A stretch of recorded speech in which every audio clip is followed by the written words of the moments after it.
Ada cerita menarik dari peristiwa turunnya Nabi Adam dan Hawa ke bumi. Diceritakan mereka turun ke bumi dengan memakai dedaunan untuk menutupi tubuhnya. Ketika berada di bumi, dedaunan itu jadi kering dan kemudian rontok. Dipercaya segala wangian yang tercium di Hindia berasal dari daun-daun tersebut. Adam dan Hawa menjalani kehidupan sebagai manusia biasa setelah bertemu. Allah kemudian memberikan 8 pasang lembu, 2 pasang kambing, dan 2 pasang domba pada keduanya. Allah mengajarkan pada mereka untuk memerah susu hewan-hewan itu. Susu tersebut kemudian bisa mereka minum. Allah juga memberi perintah pada Adam untuk menggunakan bulu-bulu hewan itu sebagai pakaian. Adam dan Hawa sadar kenikmatan dunia sudah tidak ada lagi, mereka pun menangis sedih. Dari air mata mereka, tumbuhlah kacang tanah dan kacang hijau. Adam lalu menyadari kesulitannya untuk mengetahui waktu-waktu beribadah. Ia lalu mengadu pada Allah tentang masalahnya ini. Allah kemudian memberi seekor ayam putih sebesar unta dari surga.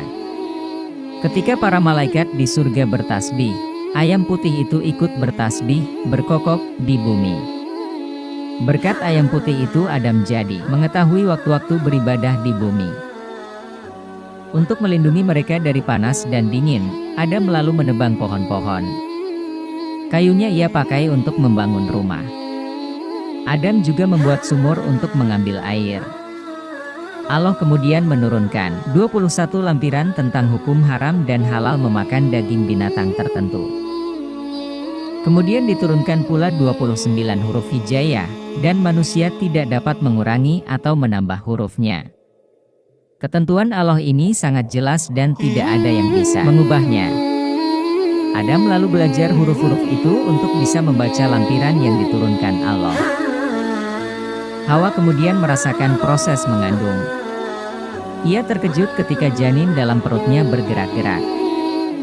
Hawa tidak yakin dari mana tempatnya yang bergerak di perutnya itu akan keluar. Ketika waktu melahirkan tiba, Hawa merasakan proses sakitnya. Hawa melahirkan anak kembar, Habil dan Layutsa. Waktu mengandung anak yang kedua pun tiba. Hawa melahirkan anak kembar Kabil dan Iklima. Sepasang anak laki-laki dan perempuan selalu dilahirkan olehnya. Diceritakan Hawa melahirkan dan mengandung sejumlah 20 bilangan. Setiap melahirkan pasti sepasang, laki-laki dan perempuan. Diceritakan juga anak yang dikandung Hawa sebanyak 200 orang. Semua dilahirkan kembar kecuali Syits yang memiliki Nur Mustafa Shallallahu Alaihi Wasallam di keningnya.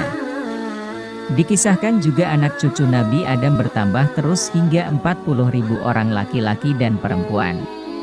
Pada saat anak cucu Adam berkembang banyak, terjadilah pertengkaran dan pertikaian. Maka Allah memberinya tongkat dari surga untuk mendidik mereka yang membangkang.